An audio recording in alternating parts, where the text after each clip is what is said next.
Dykstra, and I'm so grateful to be here. Thank you to the Citizens Convention. You guys have been working really hard this year to put not only this forum together, but to create a list of concerns and bringing them from the people and trying to come up with a creative way to actually address them. So I'm really grateful to you guys for putting the effort, because organizing people is very, very difficult. Also, thank you to the park for having us, and thank you to everybody who's here today.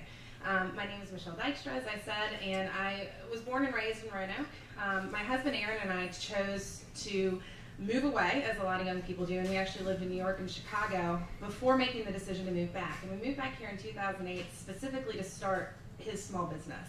I've worked with his small business, have been his business manager, and we came here because we knew the cost of living was such that we could afford to do it here. We couldn't have done it in Chicago. And it was important to us to be a part of the community when we got back here. And through that, that's actually how I found my way here today. I'm really grateful to John Reburn, who's sitting over in the corner, who said, you know, we've got to have somebody young on city council. We've got to have somebody who is energetic, who has experience, who understands business, and that's how I ended up making the decision to put my hat in the ring for city council. So I'm so grateful to you all for being here. I look forward to talking about the issues tonight because they are some really critical issues that need to be discussed. Thank you all.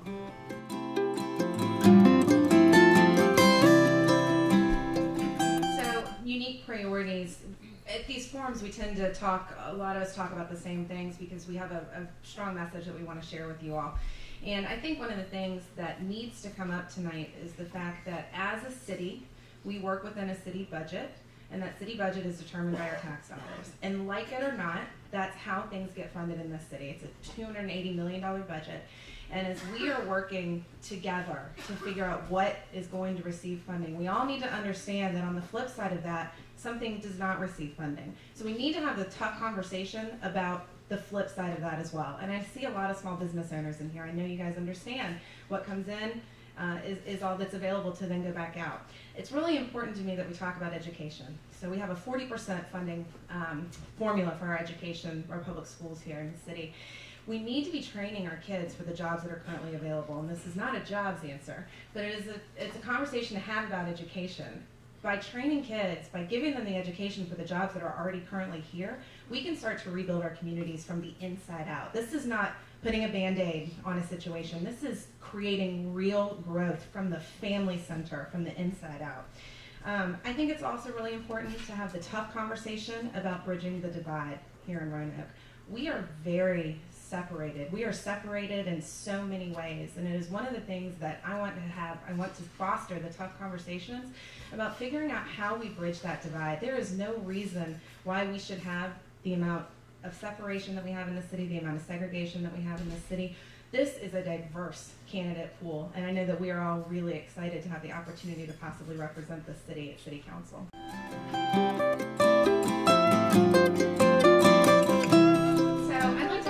Different conversation, which is that in order to have more bus routes, in order to have more hours, in order to have expanded operation services, we need more ridership. The problem in Roanoke is that we don't have a conversation about the fact that buses are not just for people who can't afford cars. In every other city, and every other major city in this country, people ride buses because it's more environmentally friendly, right? It's like carpooling, except you're with 40 of your closest friends instead of just 2 or 3. And bus ridership, train ridership, and mass public transportation is a way of life for cities. We don't focus on that here in Roanoke. We think that it is just for people who can't afford to have a car. So to me, what we can do to make the most effective change immediately is to change the conversation and to change the mentality. We also need to include bike lanes. We need to make sure that we have a walkable city, and we need to make sure that we are encouraging families, kids, people who are trying to get downtown, people who are trying to get out. We need to encourage people to ride the bus more as a part of their daily life, to make it a part of their daily life. I think it's just, we've got so many opportunities here. Sundays, not having the bus run on Sunday currently is a huge problem.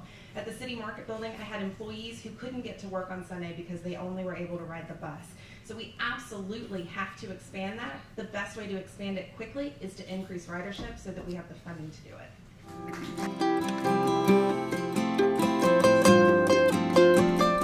So how do I plan plan to market Roanoke to Amtrak customers. Roanoke is going to be the end of the line for the train that goes all the way up the East Coast. And so the next stop, you guys know, will be Lynchburg. And so from Lynchburg, you go straight through Charlottesville and you head up through DC. And that trip becomes just beautiful, especially this time of year. I think that marketing Roanoke to those customers is one of our key priorities. This is not people that are leaving Roanoke to go on these trips. This is people that we're trying to bring into our city. And the best way we can do that is through a cohesive marketing plan specifically for the city. If you guys have heard me talk before, I usually say this, but we've got a CVB, the Convention and Visitors Bureau. We've got the Roanoke Regional Partnership. Both of those are regional operations that bring our region together and that are fantastic at what they're doing. What we don't have is anybody focused here on the city of Roanoke to tell everyone about all of the amenities that we have here. We have to have, with all of our outdoor amenities that Roanoke Regional Partnership has really been focusing on, we have to have direct connectivity from Amtrak to our greenways. We've got to capitalize on Carbons Cove and on our bike park out at Fallon Park, the year-round cyclocross course out there, and let people know that when they get here, you are close to home, you'll be able to spend a weekend, and it's going to be affordable fun for the entire family.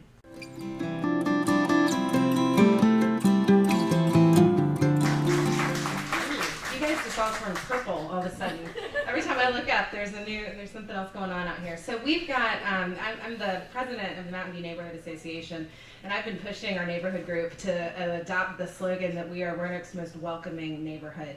We have such a diverse population within our own neighborhood, and I'll tell you, going out and knocking on doors is the best way to get people involved. Actually having the face-to-face conversation is the best way to get people involved in your community, and once people are involved in your community, they have buy-in, and then once they have buy-in, they have power. And so that, to me, is the really important part of getting our Hispanic and our Latino community involved here. I also think it's really important to talk about the fact that there's a domestic violence problem, and within our Latino and Hispanic community, it is very hard for the women there who oftentimes do not speak English or do not speak good English to be able to communicate about that problem. And I've helped through one of the nonprofits I work with to actually supply some materials to the Latino community in order to make sure that the women and children have an opportunity to talk if need be.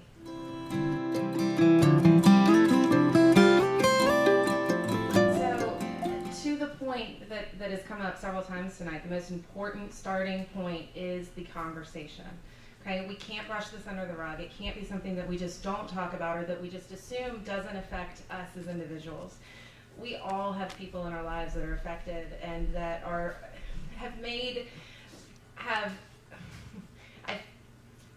I feel that we have, as a community, a right, a need to stand by our transgender community, our LGBT community, and the people here who, it's not our decision. We don't get to make that choice. We need to be in a place where we can come together and we can surround everyone here with love, no matter what decision, no matter what place they are at. And I just think it's important for all of us as candidates to be willing to have the conversation about how to make this a more inclusive environment for everyone.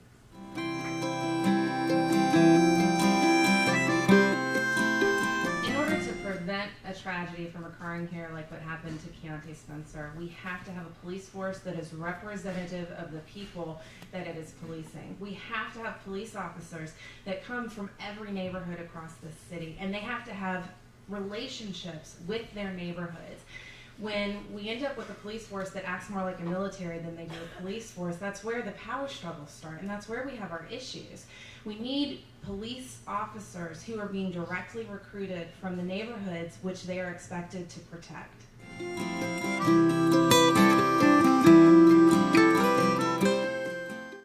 100%.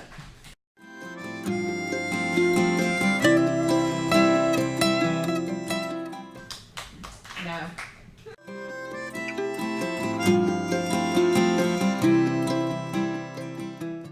No.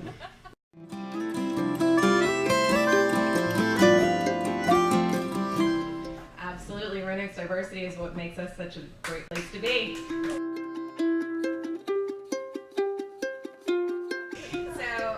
Again, my name is Michelle Dykstra. I appreciate you guys all being here tonight. And for me, the reason why I'm asking for your vote, we need people on city council who not only have good ideas, but are able to actually get them implemented. People have to be able to work with other people on city council.